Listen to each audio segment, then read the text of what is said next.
My son-in-law Marcus accused me of stealing food and supplies from their house, and hired a private investigator to catch me in the act of what he believed was theft from his family. But what the investigator actually discovered was that I had been secretly restocking their pantry with groceries, paying their overdue utility bills, and quietly supporting their household finances for months without telling anyone because I knew they were struggling financially, but were too proud to accept direct help from me. The private investigator's surveillance footage showed me sneaking into their house not to steal from them, but to leave bags of groceries, envelopes of cash, and receipts showing I had paid their electric and gas bills to keep their utilities from being shut off while they dealt with Marcus's unemployment and mounting debt. When Marcus saw the evidence of what I had actually been doing, his face went white with shame and embarrassment as he realized he had accused the one person who had been saving his family from financial disaster of being a thief, who was making their situation worse. I'm Robert. I'm 68 years old, and this is the story of how my pride in helping my family secretly led to the most humiliating misunderstanding of my life, and how a private investigator's report revealed the truth about my actions in a way that changed everything between my son-in-law and me forever. Before we jump into this incredible story of family misunderstandings and hidden generosity, make sure to hit that subscribe button and drop a comment telling us what city you're listening from today. There's something deeply painful about being accused of betraying the trust of people you love, especially when the accusation is the complete opposite of what you've actually been doing and reveals how little the accuser understands about your character and your motivations. This story is about the complex dynamics of family relationships, the challenges that arise when financial struggles create tension and suspicion, and the unexpected ways that acts of kindness can be misinterpreted when they're done in secret to protect someone's pride and dignity. It's also about the importance of communication in family relationships, the dangers of making assumptions about other people's actions without understanding their motivations, and the powerful impact that discovering the truth can have on relationships that seem damaged beyond repair. But most importantly, it's about the lengths that some people will go to in order to help their family members during difficult times, even when that help must be provided secretly to avoid damaging the recipient's pride or creating uncomfortable family dynamics that could make the situation worse for everyone involved. Let me take you back to the beginning of this story, back when my daughter Emma and her husband Marcus were going through the most difficult financial period of their marriage, and I was watching from the sidelines as they struggled with unemployment, mounting bills, and the stress of trying to maintain their household while caring for my two grandchildren, Sophie and Jake,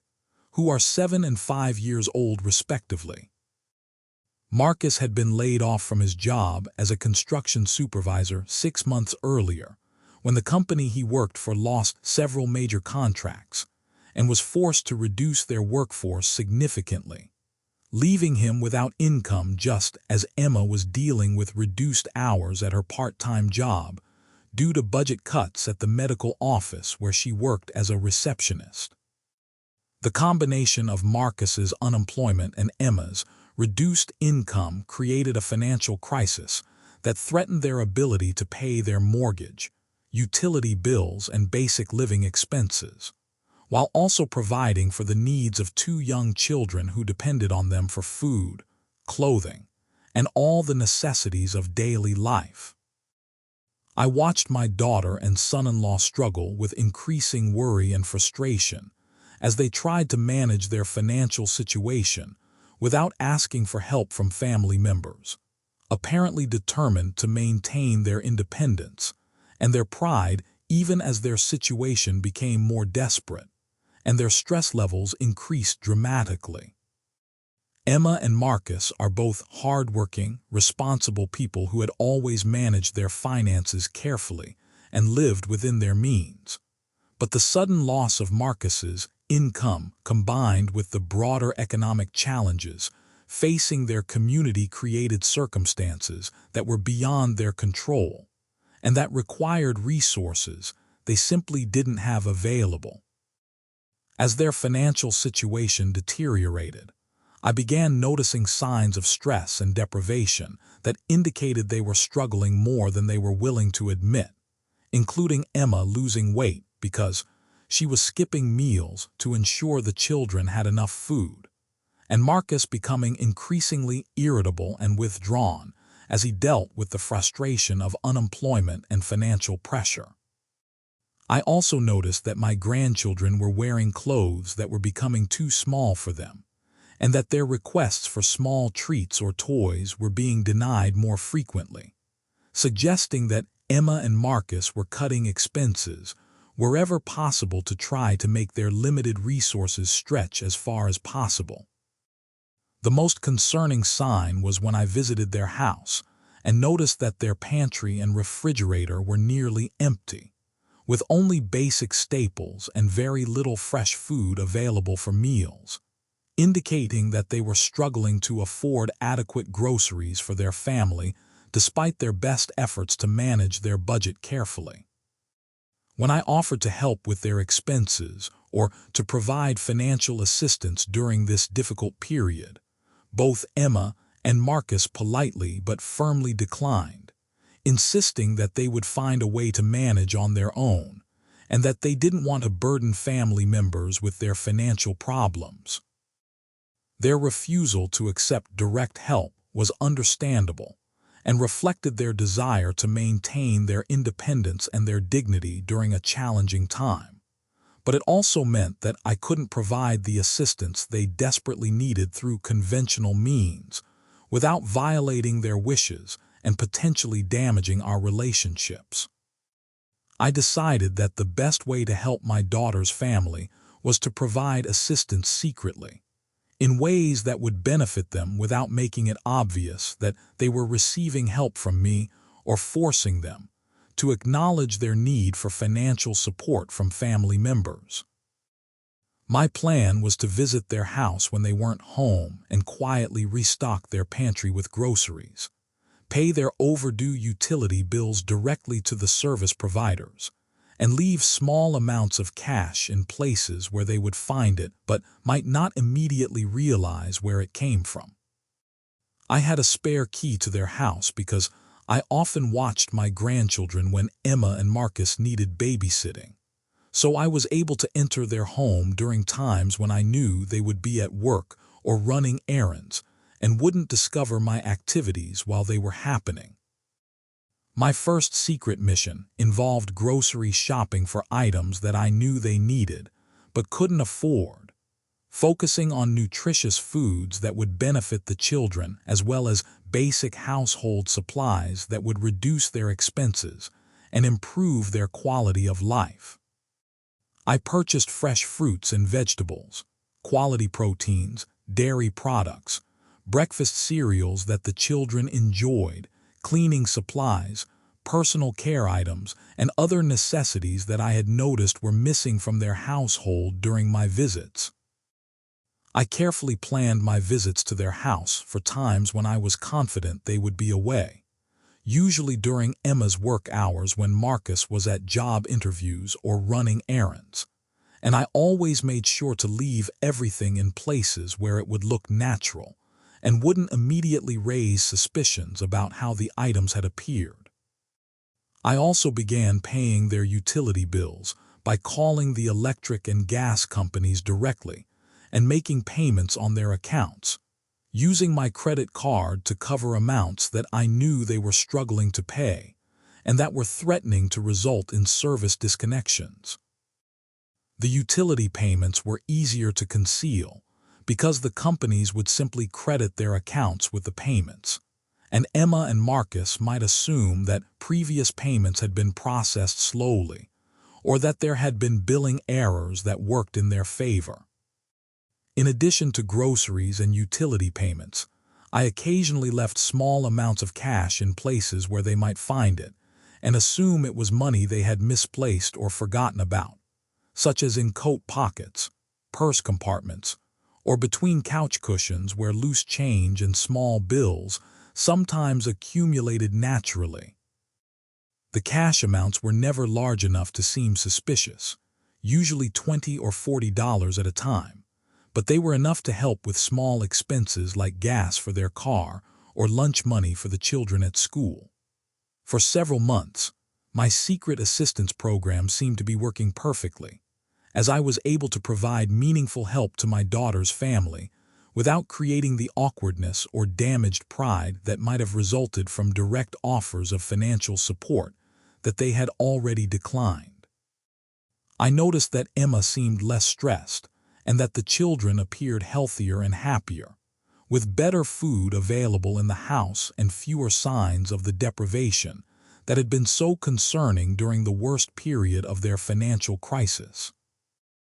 Marcus also seemed somewhat less irritable and frustrated, though he was still dealing with the ongoing stress of unemployment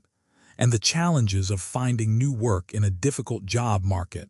that offered limited opportunities for someone with his skills and experience.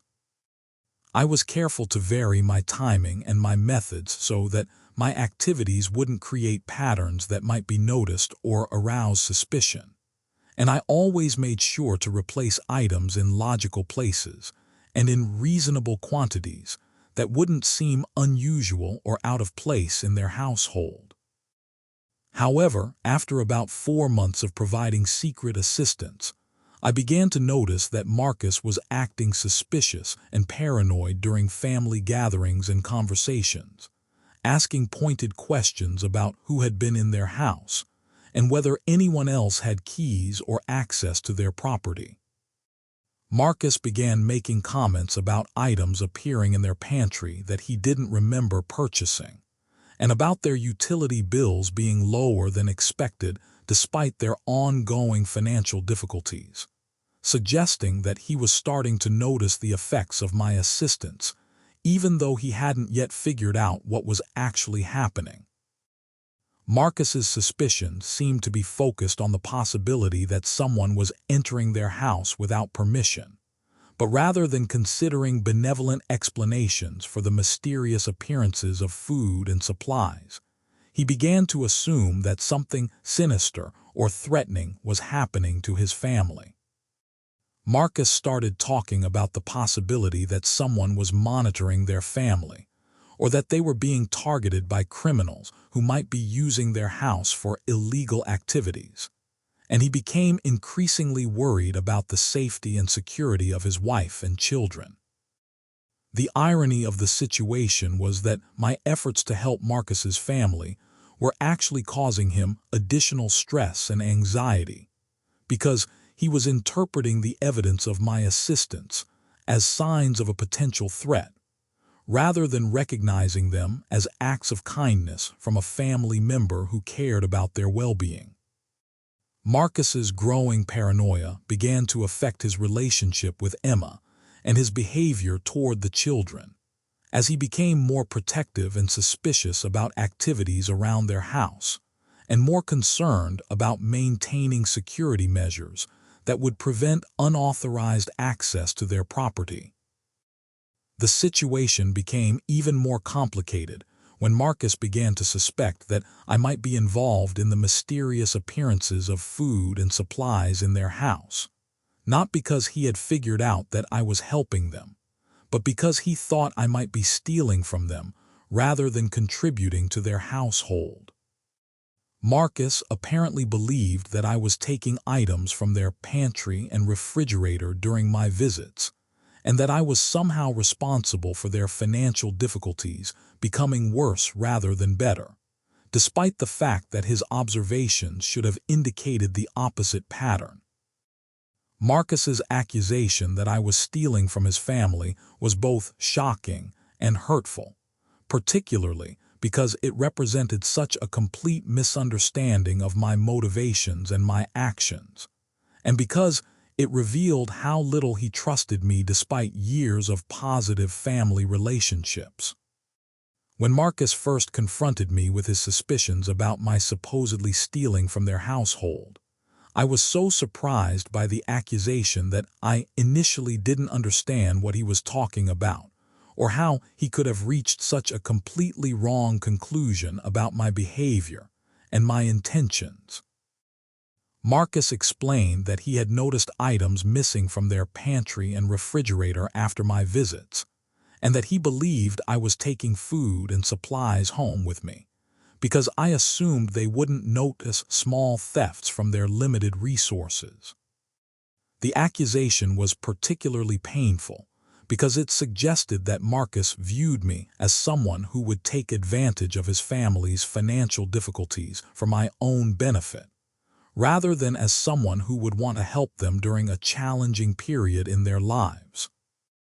Marcus's explanation of his suspicions revealed that he had completely misinterpreted the evidence of my secret assistance, somehow concluding that missing items meant theft rather than recognizing that appearing items meant help, and that his financial situation was being made worse by my actions rather than improved by them. I tried to explain to Marcus that his accusations were completely false, and that I would never steal from his family or take advantage of their difficult situation,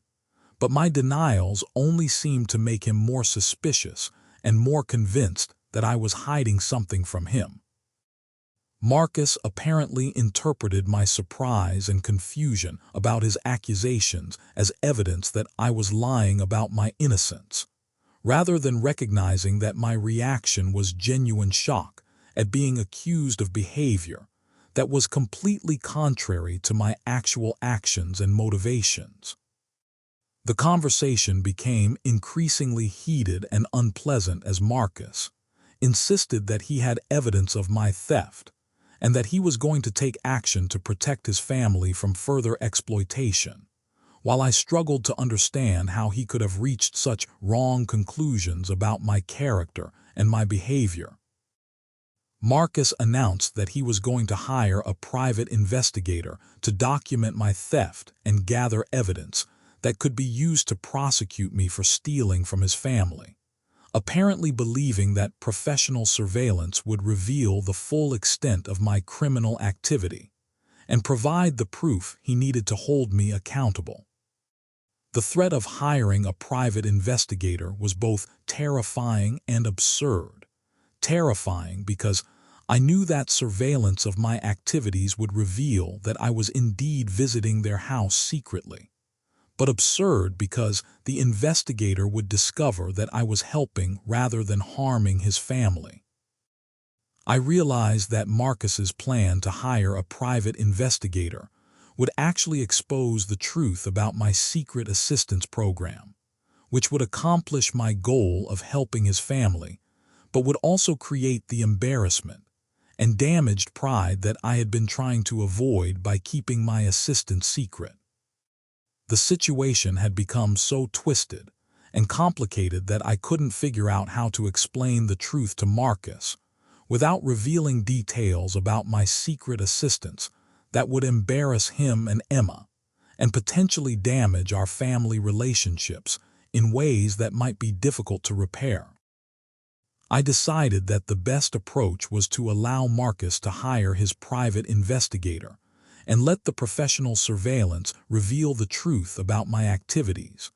hoping that the evidence would speak for itself and that Marcus would understand his mistake when he saw what I was actually doing during my visits to their house. Marcus hired a private investigator named David Chen, who specialized in surveillance and evidence gathering for family disputes and suspected criminal activity, and who agreed to monitor my activities and document any evidence of theft or other illegal behavior during my visits to Marcus's property. The private investigator began his surveillance immediately, using cameras and other equipment to monitor my movements and to record evidence of whatever activities I was engaged in when I visited Emma and Marcus's house during their absence. For the next 2 weeks, the private investigator carefully documented every one of my visits to their house, recording my arrival and departure times, my activities while inside the property, and the items I brought with me and took away from their residence. The surveillance equipment captured clear video evidence of my activities, showing me entering the house with shopping bags full of groceries, restocking their pantry and refrigerator with food and supplies, and leaving cash in various locations throughout their home. The investigation also revealed that I was paying their utility bills by calling the service providers from my cell phone while sitting in my car outside their house, using my credit card to make payments that would prevent their electricity and gas from being disconnected due to overdue balances. The private investigator's report included detailed documentation of all my activities, with timestamps and photographs that clearly showed I was providing assistance to Marcus's family rather than stealing from them, and that my secret visits were motivated by generosity rather than greed. When David Chen completed his investigation and prepared his report for Marcus, he also included an analysis of the financial impact of my activities, calculating that I had spent several $1,000s on groceries, utilities, and cash assistance for Marcus's family over the period of my secret help program. The private investigator's report completely vindicated me of Marcus's accusations and revealed the true nature of my activities, but it also exposed the full extent of my secret assistance in a way that would force Marcus and Emma to confront the reality of their financial situation and my role in helping them manage their crisis. When Marcus received the private investigator's report, his reaction was initially disbelief and confusion, as he struggled to understand how his assumptions about my behavior could have been so completely wrong, and how he could have misinterpreted the evidence so badly. The video footage and documentation provided clear proof that I had been helping his family rather than harming them, and that his financial situation had been improved rather than worsened by my secret activities during my visits to their house. Marcus's realization that he had accused an innocent person of theft was embarrassing and painful, but his discovery that the person he had accused was actually the one who had been saving his family from financial disaster was devastating to his pride and his sense of his own competence as a provider and protector. The private investigator's report revealed not only that Marcus's accusations were false, but also that his family's financial survival during the previous months had depended on my secret assistance, and that without my help, they might have lost their utilities, their home, or their ability to feed their children adequately. Marcus had to confront the reality that while he had been struggling with unemployment and financial stress, he had been receiving significant help from a family member who had been working quietly behind the scenes to ensure that his wife and children didn't suffer because of circumstances that were beyond his control. The discovery that I had been paying their utility bills was particularly shocking to Marcus, because it revealed that they had been closer to losing their electricity and gas service than he had realized, and that my intervention had prevented disconnections that would have made their situation much more difficult and uncomfortable. Marcus also had to deal with the realization that his accusations against me had been not only false, but also deeply unfair to someone who had been making significant personal sacrifices to help his family during their time of greatest need. When Marcus came to my house to discuss the private investigator's findings, he was clearly struggling with embarrassment, guilt, and confusion about how to respond to the discovery that his accusations had been completely wrong and that I had been helping rather than harming his family. Marcus's apology was heartfelt and sincere, but it was also complicated by his obvious discomfort with learning about the extent of the financial assistance I had been providing and his realization that his family's survival had depended on help that he hadn't even known he was receiving. "Robert, I don't know what to say," Marcus began, his voice shaking with emotion as he struggled to find words to express his feelings about the situation. "The investigator's report shows that everything I thought was happening was completely wrong, and that you've been helping us in ways I never imagined." Marcus explained that seeing the video footage of me restocking their pantry and paying their bills had been both shocking and humbling, because it revealed the extent of his family's financial crisis and the extent of my commitment to helping them through their difficult period. "I thought items were missing from our house because I didn't realize that new items were appearing," Marcus continued, "and I assumed that our financial situation was getting worse when it was actually being stabilized by your help that I didn't know about." Marcus's explanation of how he had misinterpreted the evidence revealed the depth of his confusion and stress during the period of his unemployment, and how his anxiety about providing for his family had made him suspicious and paranoid about activities that were actually beneficial to his household. "The investigator told me that you spent over $4,000 on groceries and utilities for our family," Marcus said, his voice filled with amazement and gratitude, "and that without your help, our electricity would have been shut off 2 months ago and we might have lost our house." The specific financial details provided by the private investigator's report helped Marcus understand not only the extent of my assistance, but also how close his family had come to losing basic necessities during the worst period of their financial crisis. Marcus's realization that my secret help had prevented utility disconnections and potential foreclosure proceedings was both grateful and embarrassing, as he understood that his family's stability had depended on assistance that he had been too proud to accept directly. "Why didn't you tell us what you were doing?" Marcus asked, clearly struggling to understand my motivations for providing help secretly rather than offering assistance in a more straightforward way that would have avoided the misunderstandings and accusations that had caused so much conflict. I explained to Marcus that I had offered direct financial assistance several months earlier, and that both he and Emma had declined my help, insisting that they wanted to manage their financial difficulties independently without burdening family members with their problems. "I knew you needed help, but I also knew that you were too proud to accept it directly," I told Marcus. "So I decided that the best way to help was to provide assistance quietly, in ways that would benefit your family without forcing you to acknowledge that you were receiving help." Marcus understood the logic behind my approach, but he also expressed frustration that my secret assistance had prevented him from understanding the full extent of his family's financial crisis and from making informed decisions about how to manage their situation.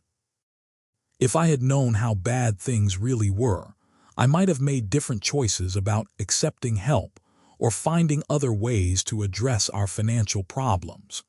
Marcus said, reflecting on how my assistance had masked the severity of their situation in ways that might have delayed his efforts to find solutions. The conversation about my motivations for providing secret help led to a broader discussion about family relationships, pride, and the challenges of accepting assistance during difficult times, as both Marcus and I struggled to understand how good intentions had led to such serious misunderstandings and conflict. Marcus expressed genuine appreciation for my help and my intentions,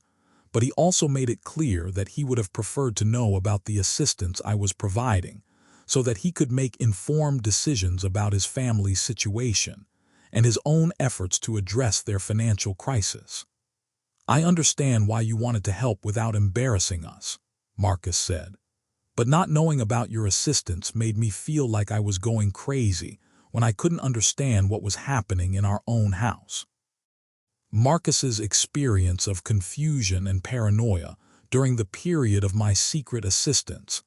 highlighted the unintended consequences of my well-intentioned efforts to help without damaging his pride or creating uncomfortable family dynamics. The conversation also revealed that my assumption that secret assistance would be better than open help had been wrong in this situation, because the secrecy had created more problems than it had solved and had prevented Marcus from understanding his family's true situation. Marcus and I agreed that future assistance, if needed, would be provided openly and with full communication about the terms and expectations involved, so that everyone would understand what was happening and could make informed decisions about accepting or declining help. The discussion about how to handle family financial assistance in the future led to a broader conversation about communication and trust in family relationships, as both Marcus and I recognized that our misunderstandings had been caused partly by assumptions and lack of direct communication about sensitive topics. Marcus expressed gratitude for my willingness to help his family during their crisis, but he also emphasized the importance of maintaining his dignity and his role as the primary provider for his wife and children, even when circumstances made it difficult for him to fulfill that role completely. "I need to feel like I'm contributing to my family's welfare and that I understand what's happening in our household," Marcus explained, "even when I need help from other family members to make ends meet." Marcus's desire to maintain his sense of agency and competence as a family provider was understandable and important, and it helped me understand why my secret assistance had been problematic despite my good intentions and the positive impact it had on his family's situation. We agreed that any future assistance would be structured in ways that respected Marcus's role as the head of his household, and that allowed him to maintain his dignity while accepting help that he and his family needed during difficult periods. The conversation with Marcus about the private investigator's findings and the implications of my secret assistance program was emotionally intense and complicated, but it ultimately led to a better understanding between us and to improved communication about family financial issues and support systems. Marcus's discovery that I had been helping rather than harming his family eliminated the suspicion and conflict that had been poisoning our relationship,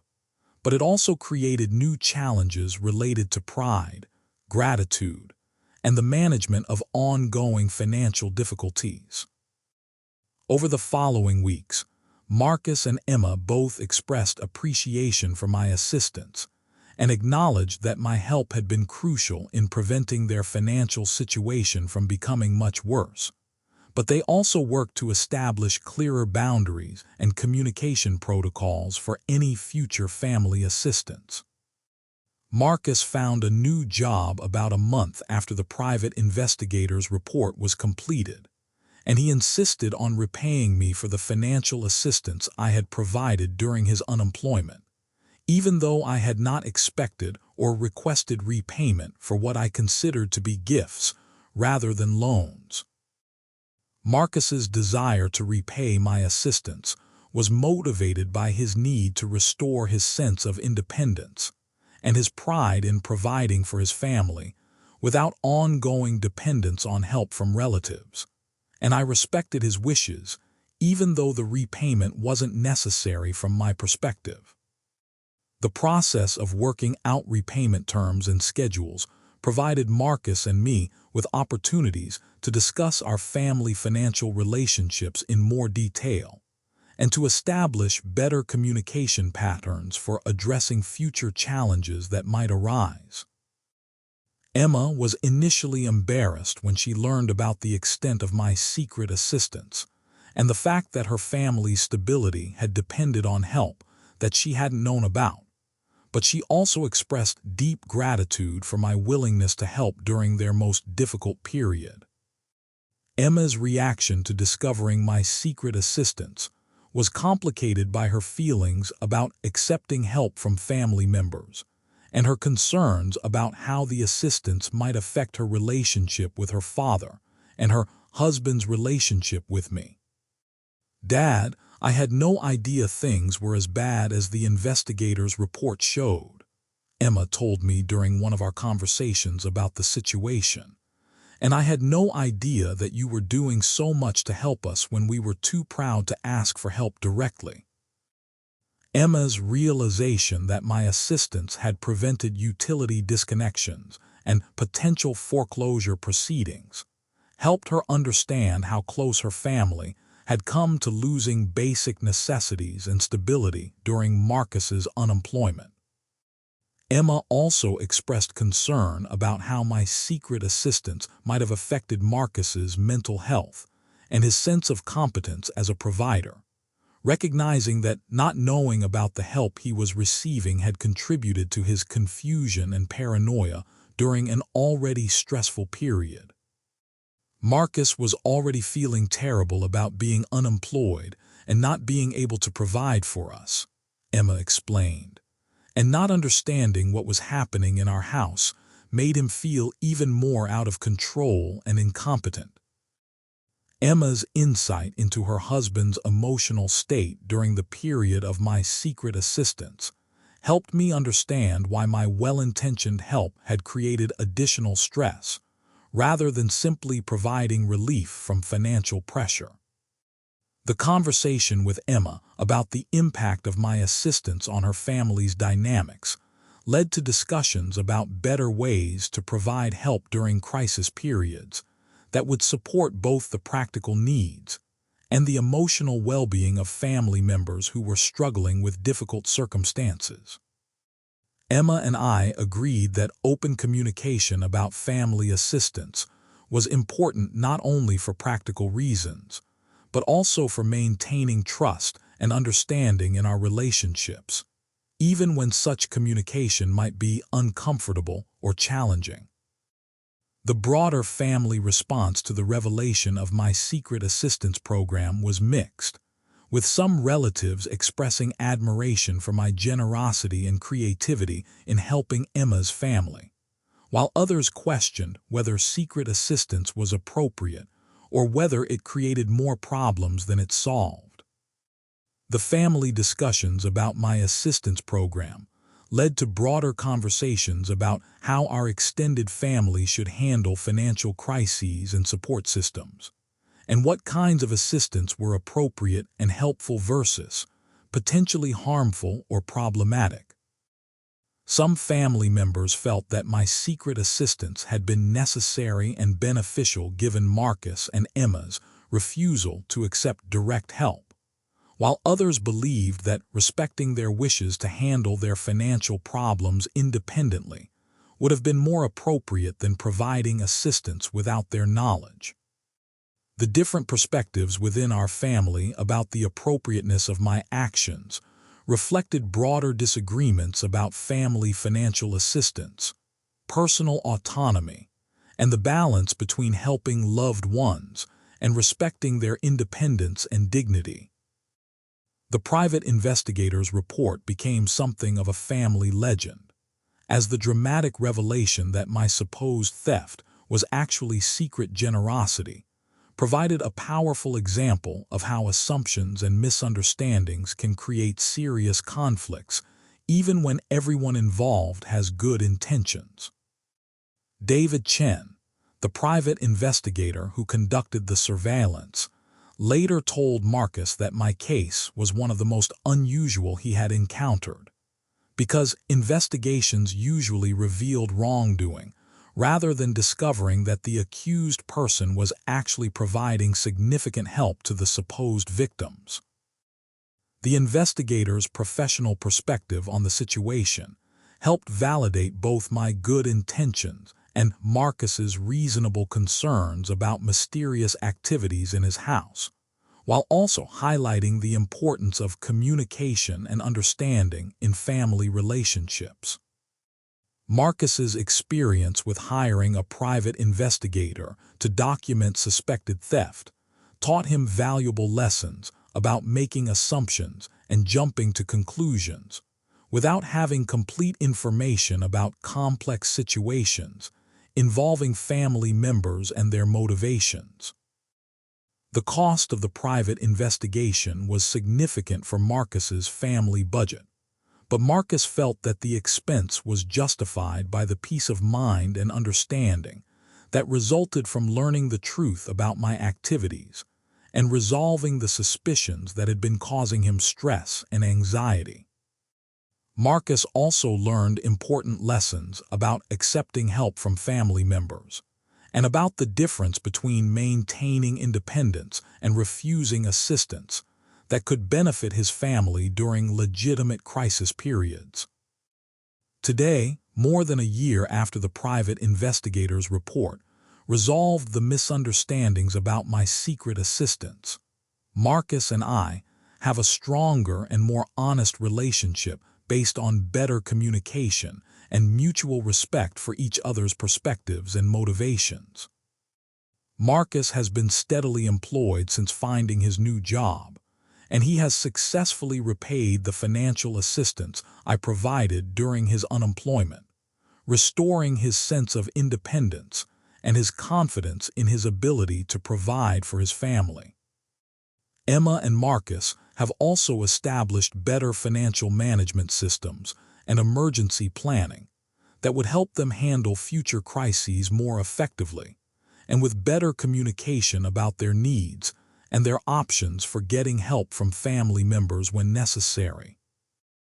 My grandchildren Sophie and Jake are thriving and healthy,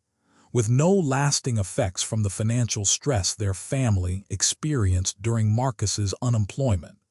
though they occasionally ask questions about the period when mysterious groceries appeared in their house. The experience taught our entire family valuable lessons about communication, assumptions, and the complex dynamics of providing and receiving help during difficult times,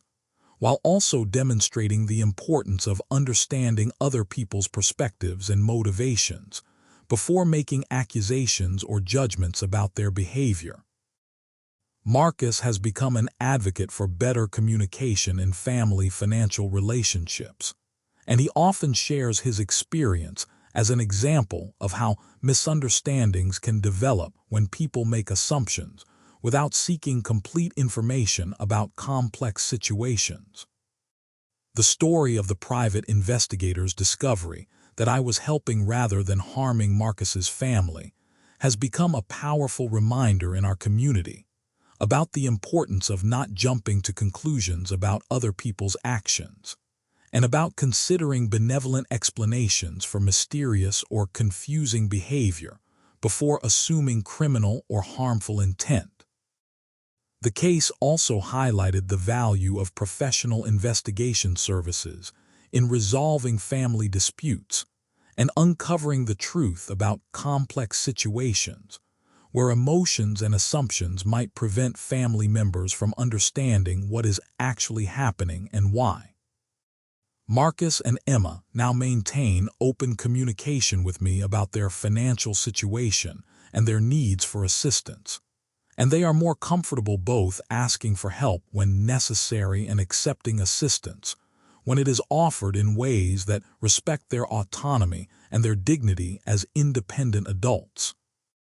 The system we have developed for family financial assistance includes clear communication about terms and expectations,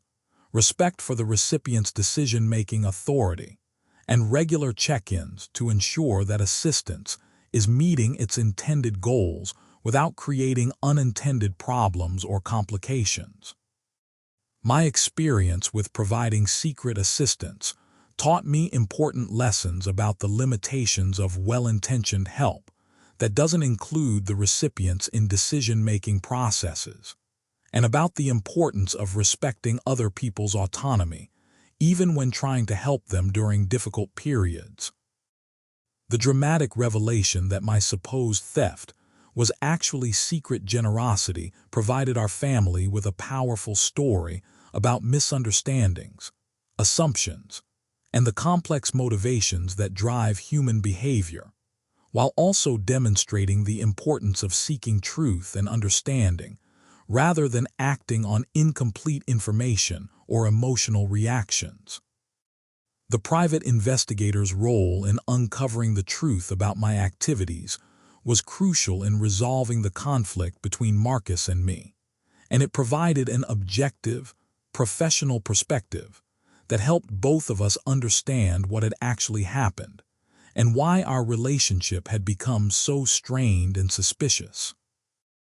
Marcus's willingness to hire a private investigator, despite the cost and potential embarrassment, showed his commitment to protecting his family